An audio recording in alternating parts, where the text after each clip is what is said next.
নমস্কার, শাশুড়ি বৌমা ব্লগ অ্যান্ড কিচেনে আপনাদের স্বাগত জানাই। আজকে আমি বানাবো পুঁই শাকের মটুকের চচ্চড়ি।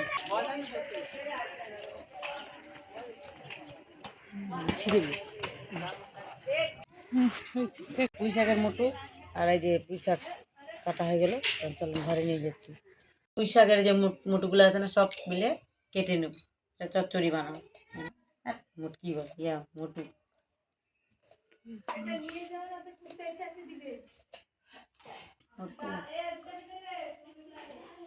দেখো, এই যে মটুগুলা কেটে নেব।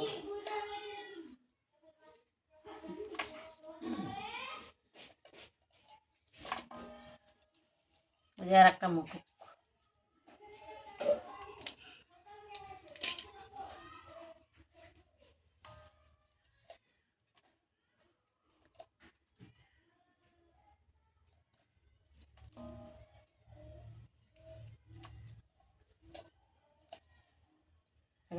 পুঁই শাক, এই যে পুঁই শাক কাটা হয়ে গেছে। এখন এই যে সিম আমি গাছ লাগাইছি, গাছের সিম গাছে লাগিয়েছি। এই যে সিম হয়েছে, তুলে নিয়ে আসলাম সিম। সিমটা কেটে নেব।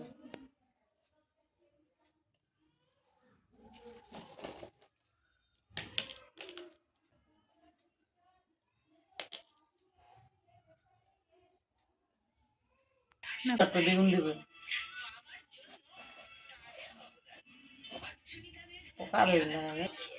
এই যে বেগুনও কাটা হয়ে গেছে, সিম বেগুন কেটে নিয়েছি। চলেন বানাই।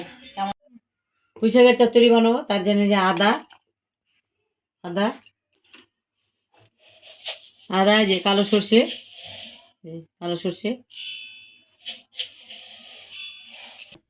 এই যে 4টে কাঁচা লঙ্কা পিষে নেব। এখন চচ্চড়ি বানাবো। এখন গ্যাস জ্বালাই দিলাম,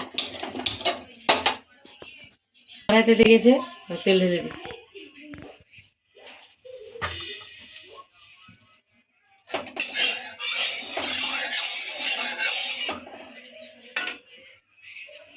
পাঁচফোড়ন, সম্বারায় পুঁই শাকগুলো দিয়েছি।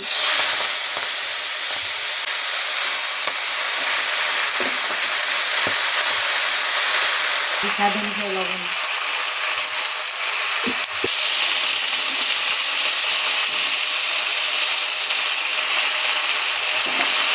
জল দিয়ে এখন ঢেকে দেবো। সিমগুলো দিয়ে দিচ্ছি। পুঁই শাক সিদ্ধ হয়ে গেছে, এবার সিমগুলো দিচ্ছি।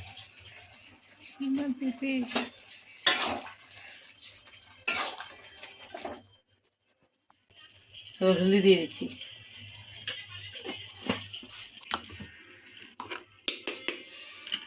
আর কাঁচা লঙ্কা আর সর্ষে পিষে রেখেছিলাম, ওটা দিয়ে দিচ্ছি।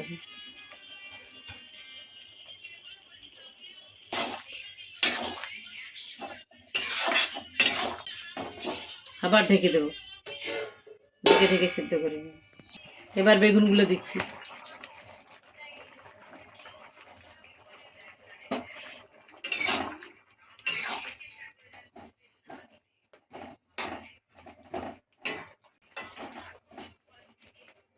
আবার ঢেকে দিয়ে দেবো।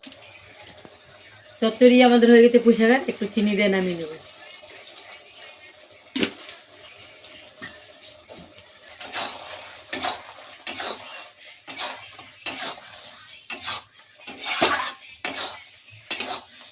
হয়ে গেছে, এখন নামিয়ে নেবো চচ্চড়িটা।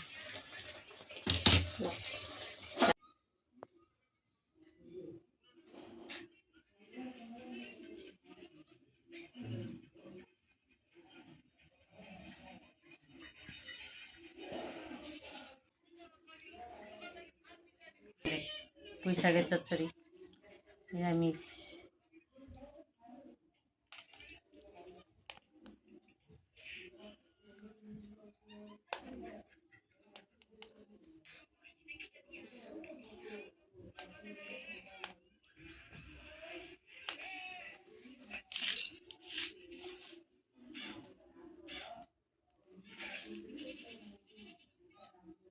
এই যে পুঁই শাকটা